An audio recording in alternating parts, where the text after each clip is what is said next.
Welcome to Career Guidance and Development in Africa. This is Sheila, the career coach at Bitosha Consult. I am happy today to be in Uganda. Remember, we are saying career guidance in Africa. So, what are we talking about today? We have an awesome guest today, and she's called Maureen. She has been in the education sector for quite a long time. And today we are going to talk about the career in Uganda, the curriculum that is being used. There are different curriculums that are happening today in Uganda, but we want to know how has she been using that curriculum, how has she helped her students go through the education system, and everything else to do with career guidance and the curriculum here in Uganda. Welcome, Maureen. Thank you. My name is Maureen Chizito. I am an educator by calling, by gifting, Awesome. and by training. I am a curriculum specialist and also a safeguarding specialist, a child safeguarding specialist. I have been in this field for the last 23 years, and I have taught in class. I have developed curricula. I have participated in policy reform and system strengthening. So I'm excited to be here to talk about careers with you. Amazing. Wow. Okay, so where were you when I was growing up? I didn't have people like you who are talking about career and all these things. Anyway, tell me, when you were growing up, for example, did you think that you would be in this position today? When you were in school? No, I actually did not think about career growing up until I got to A-level, senior 6. Yeah. And then I chose mass communication as my first choice. Okay. And for some reason, I think the teacher thought that I would not make it, so he changed my first choice for career to education. Fortunately or unfortunately, I actually got straight A's and performed very well. And I got an A in economics, which was his problem, thinking I wouldn't make it. So I got an A in economics and would have qualified for mass communication. But I found myself in education, and so God and the government and the teacher chose for me the career path that I am thriving on now. But I'm grateful for where I have been and where I'm going. It's been a journey to reckon. I am actually excited to be a teacher and an influencer in that field. Okay, so can you tell us what you are currently doing? Well, currently I'm a safeguarding, guidance, as well as gender officer for Peace Uganda. Peace is a charity in Uganda that is British bred. It's from the UK. But they support 30 schools here in Uganda, 6 schools in Zambia, and 4 schools in Ghana. So we also have an African influence, and right now we have 16,300 students in our schools in general, and our emphasis is on supporting children to become the very best. Our vision is actually to make sure that every African child is able to realize their full potential. Amazing. Yes. Wow. That kind of ties into what Bitosha Consult is doing, because we want to make sure that every child gets to know that they have some potential in them and they can be aligned to what they want. Because you wake up, part of my background is HR, and people apply for jobs.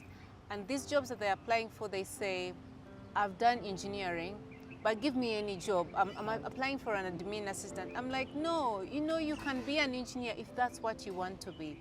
So one of the reasons why Bitosha Career Coach exists is to align the students, the teenagers and young adults to their career path, to their passion, to their desires, to their dreams, and follow that purpose that the God has given them.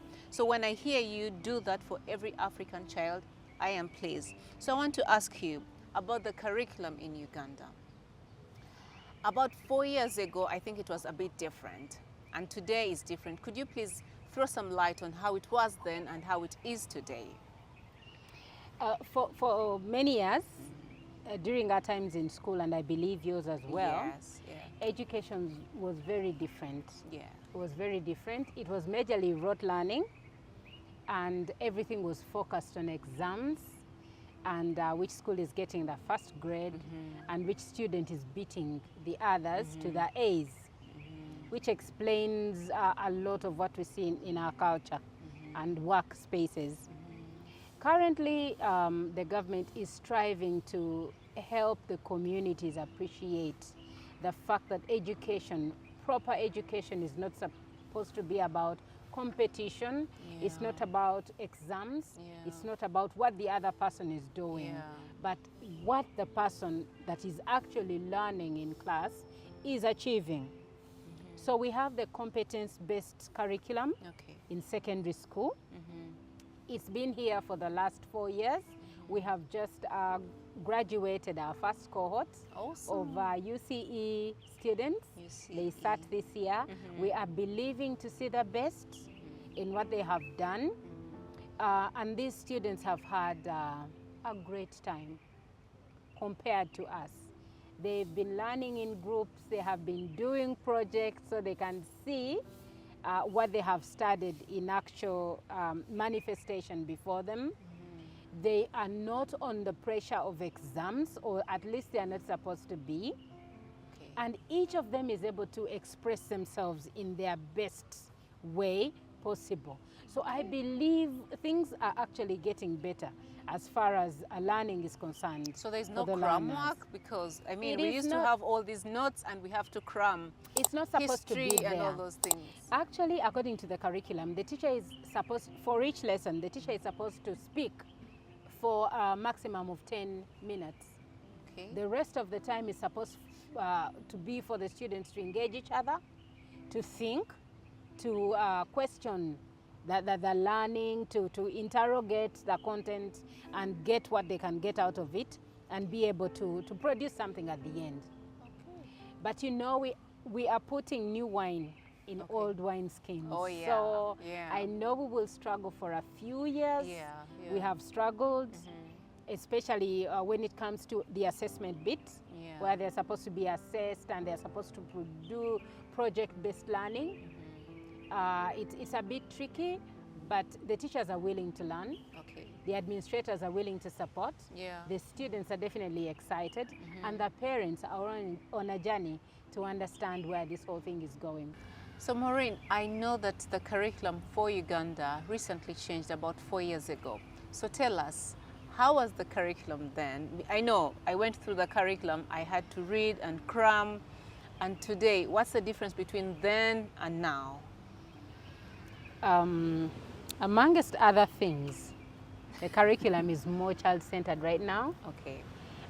It focuses on the needs of the children and what they will come out as later, as opposed to how it was in our days. Yeah.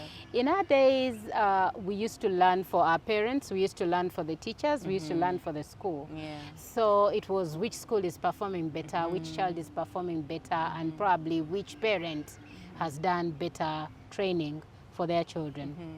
Right now, we are more child-centered. We are with the competency-based curriculum, Yeah. and Africa is adopting the same curriculum in many countries. So we're actually one of those that are coming on either late or in the middle, but it's doing well for us. We have just graduated our first cohort of UCE students. Okay. They start this year. Amazing. We are actually hoping for the best because they've had a great time. This curriculum is different. Yeah. The teacher has a maximum of 10 minutes to speak in the class as far as instruction is concerned. Yeah. And then they will guide and facilitate for the rest of the lesson. The students have time to interact with each other, to check the content, to interrogate the substance that they are learning, to create new concepts, to create products, to basically come up with new knowledge and something that they have learned out of what they've interacted with. So it's much better than ours. It's no longer the rote system that you and I had. Yeah. It is a better system. We hope that they'll be more creative in their lives after school. Yeah. They will be more innovative. They will be more inclined towards networking. Yeah. They won't be as selfish and competitive as some of us are now. Yeah. So it is a great curriculum that I am appreciating because as a child specialist, it is giving the children room to think, to be authentic, to be who they were created to be. And education is no longer forced down their throat. Yeah. They are actually willing, active, and happy participants in their own learning. Amazing. Yes. Because Bitasha Consult, the nudge for us to empower every child to know who they are, to know what they are, with their strengths and their weaknesses, yeah? Because for me to go and do history or maths, and I'm not good at it, but I must study it, I must do it. That sounds like you are empowering the students to follow what they want to do, to follow their abilities, their strength. Not that we should encourage only their strength, but also to push them a little bit. Yes, we will push them, but then we are following what they are passionate about. Is that what you're talking about? Yes, of course we have compulsory subjects. Yeah. They still happen. They're still doing the sciences and STEM subjects, which you and I or many students in our days found very difficult, especially the girls. But because now the learning is more comfortable for them, they have the opportunity to ask their neighbor for help, to inquire about what they haven't perceived well. It's more interactive. It's more interactive. Okay. There's no copying of notes and dictating of notes. No, they are supposed to write their own notes from what they have understood. Amazing. Because remember, it's not rote learning. Yes. So if you need to take down notes, you take them in your own language, in your own understanding. So it's easier for you to revise. Amazing. And then it's also not assessment driven, as was the case with our rote learning system. So they do assessments, yes, but then we have the formative assessments with 20% at the end of the 4 years, and then the summative assessment happening with 80% at the end. But in the middle there are projects, there are interesting things that they are doing with their own learning. And they all contribute to their end result. Yes. So at least by senior 1, senior 2, the children have seen themselves in a better light. If I could give my own testimony from my children, I do have children going through the curriculum. They are now in year 2. And I had never seen them participate actively in school or in class activities. But they have found their own wings. My son, who could not even make a speech in front of a class, actually wrote a whole cantata and directed it. Amazing. At the age of 14. Now you don't see, or you wouldn't see things like that in a rote learning system where the teacher is driving everything, where power thrives in the classroom and in the school. So I'm actually very excited about what this curriculum has to offer for Ugandan children as far as career is concerned. They are able to breathe. So how does that, how are they able to know? Now, they have finished their O-level, right? Yes. How are they going to choose their next subjects for their A-levels, and how will you guys impact their or contribute to their choices of what courses to do at the university? Definitely now, you know, we are not going to choose for them. Yes, the because now they're being empowered. No, they've been empowered from year 1. Yeah. So the director of studies is not going to make the choice for them. Is there a director of studies anymore? Yeah, they are still there, but they are doing what they are supposed to do. Not choosing the career of students for them like they did for me. Yeah, true. So we're actually doing career guidance for the children, telling them it's okay to dream, telling them you need to focus on where you are strong, but also put more energy in where you are weak, because you need some of these subjects. So at the end of year 2, they actually choose which subjects they need to drop and which ones they need to continue with, based on where they believe their strengths lie and where they see their career going as they grow. So they cannot drop the STEM subjects, they continue with them. They continue with them. But they're learning in a more friendly way. Yeah. The subjects are now, they've removed all the extra notes and extra content that brings a lot of stress. Okay, okay. So the children can actually learn the basics and what exactly they need out of mathematics, chemistry, physics, and biology. Yeah. All the other things that we were learning for I don't know what have been toned down so that the children can actually focus and learn better. Okay. Yes. So it's a much smarter curriculum. So in O level, I mean, O level is around year 11. If they are using the British curriculum, for example, O level is like year 11, and then they will be going to year 12 and year 13, which is L level. So, do you give them? You mentioned that you give them the guidance on what they need to do. Do you also, if someone at that particular point says, "I do not want to be an engineer, I do not want to be a teacher," how do you support them? Using what subjects should they use, or what subject should they choose at A level to do better at the university? Yeah, right from year one, we actually advise them on which subjects they need to focus on. Okay. So if somebody wants to be an engineer, definitely they need their physics, they need their mathematics. They want to be a doctor, they need their chemistry, their biology, they need their mathematics. So the basics have actually remained. It's only the learning method, the way the learning is happening, and the depth, the content that was too much then, that has been made to only have the relevant content taught to them. But we continue to let them know it's okay to dream to be a doctor, not for your parent or for the school, but for yourself. We no longer want to see nurses in hospital that are brutal because they don't like people. They were forced to do because they were forced to do that, or that was the only option that they had. We no longer want to see that. We don't want to see teachers that are using corporal punishment anymore because of their trauma. We want people that are going into these trades and into these professions happy that they want to be there because it's their passion. Their passion, their gifting, and now we add the training and the support professionally. Amazing. So we continue with the same, and we still continue to have students in the arts and students in the sciences. But they can choose their 3 subjects, and there are many other things. The curriculum for A-level is not yet signed off, but it looks like it's going to be comfortable for the students as well, because to this learn lot and is become. going to the same. Yes. Okay. So when do they start their curriculum? In January? The ones who have just finished UCE? Yes. They will definitely start around January, February.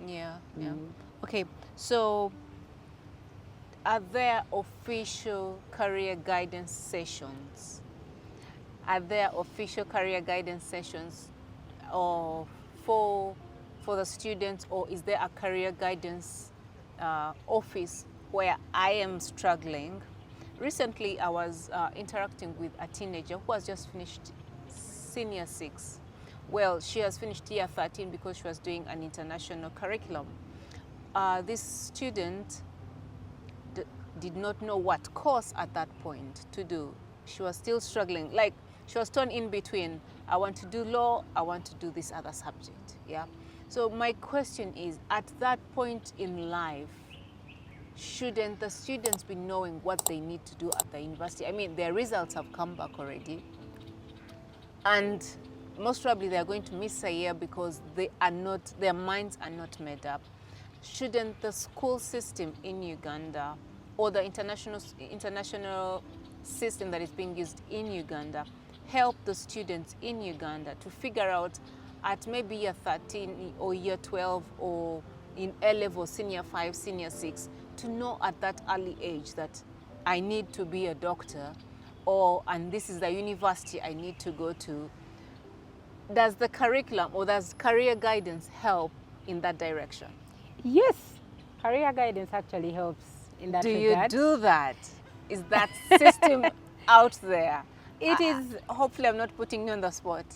You are, partly, because I'm part of the Ugandan teaching Yeah. fraternity. Yes. And the Ministry of Education has advised that there should be an hour that each school is supposed to take off for students to focus on career every week. So career, mental health, and then general guidance in that 1 hour. However, the jurisdiction starts somewhere and may enter. The head teacher, for example, if they haven't programmed it, if they haven't timetabled it, then it won't happen. But we know that it's necessary. However, we also need to understand that children will always be children. There's that person who may not be as planned as others. There are children who know their career by the age of 10. Yeah. And there are those like me, because they are sanguine and something, they may take time to choose what exactly they want to be and may get to A level with feet on both sides. We need to respect that part of children. However, as parents, teachers, and school leaders, as well as community members like you now as a coach, we need to help those that are struggling in time. In time. In time. Yeah, in time. Identify their gifts, for example. Yeah. Identify their passions. Identify what is that thing that, you know, they can do even without a lot of push. Yeah. Yeah. That's where their career lies. So we need you in the schools. We need you on media, like right now. We need you as aunties and uncles in the family and in the community to support some of these children that may be late in identifying where they want to go. Okay. But however, in the school, we still have the senior woman teacher who is supposed to be the school counselor. Okay. We need a school counselor in every school for children that are struggling with mental issues and also with career issues. We need them. And the government has provided. These people have been trained. They are actually there, and every school needs one to support the students. The actualization of the same is where the challenge might happen. Do students know that the senior woman or this particular person is out there to help me, support me if I'm struggling with my career decision? I can walk to her office and they'll be welcoming me to give me advice that I need. They know, and they should know. So I advise every school, the first week a child steps into school, whether they have come together as a group or they are shifting from another school or another country, they need that 1 week of orientation to know who is there to support them with what. They shouldn't just go to class directly. They need to know, if I have something that I'm struggling with, who is the person that I'm supposed to see? Which office should I go to? We need to be able to provide that for the children at orientation. And then reminders. Then beautiful visual supports in form of posters that can support them to locate the person.